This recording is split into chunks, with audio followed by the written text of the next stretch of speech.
బహుళ జాతి విదేశీ మొక్కజొన్న వ్యవసాయం చేస్తున్న రైతులు దిగుబడులు రాక తీవ్రంగా నష్టపోయారని ఆదివాసీ నవనిర్మాణ సేన రాష్ట్ర అధ్యక్షులు కొర్స నరసింహమూర్తి ఆవేదన వ్యక్తం చేశారు.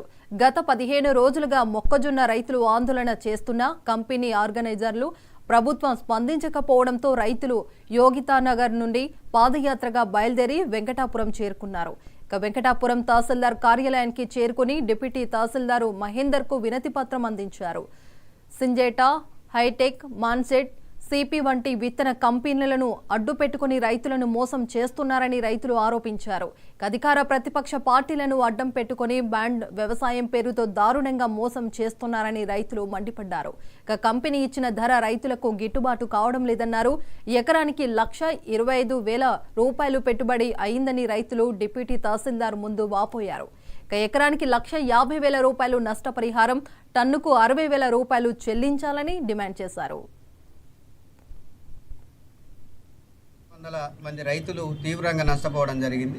దీనిపైన గత 15 రోజులుగా కూడా రైతులంతా కూడా రోడ్డెక్కి మరి ఆందోళన చేయడం జరుగుతూ ఉంది.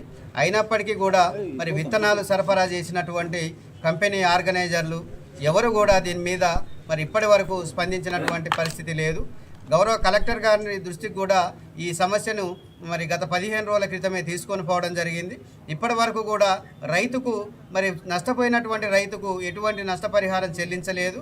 ఇవాళ వీళ్ళు ఇచ్చినటువంటి సింజంట కానీ హైటెక్ కానీ ఈ విత్తనాలు ఎకరానికి 4 టన్నులు వస్తాయి, 3 టన్నులు వస్తాయని చెప్పేసి రైతులను ప్రలోభపెట్టి వ్యవసాయం చేయించడం జరిగింది. మరి వ్యవసాయం చేసిన తర్వాత రైతులంతా కూడా మరి 1 టన్ను, టన్నున్నర, 2 టన్నులు మరి దిగుబడి వచ్చి తీవ్రంగా ఎకరానికి ₹125,000 మేరకు మరి నష్టపోవడం జరిగింది. ఇవాళ రైతులంతా కూడా డిమాండ్ చేసేది ఒక్కటే, ఎకరానికి వచ్చి ₹125,000 పంట పెట్టుబడి అయినప్పుడు మరి కంపెనీ ఇచ్చేది ₹28,000 మాత్రమే టన్నుకి ఇవ్వడం జరుగుతుంది. మరి ₹28,000 రైతుకి గిట్టుబాటు కావడం లేదు. దీనివల్ల రైతు కూడా ఇంకా మరి నష్టపోవడం జరుగుతూ ఉన్నది. కాబట్టి రైతులంతా కూడా మరి ఎకరానికి ₹150,000 నష్టపరిహారం చెల్లించాలని చెప్పేసి మరి డిమాండ్ చేయడం జరుగుతుంది.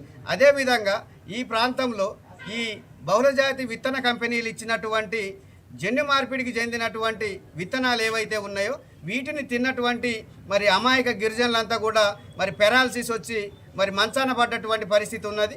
ఒక వ్యక్తి కూడా చనిపోవడం జరిగింది.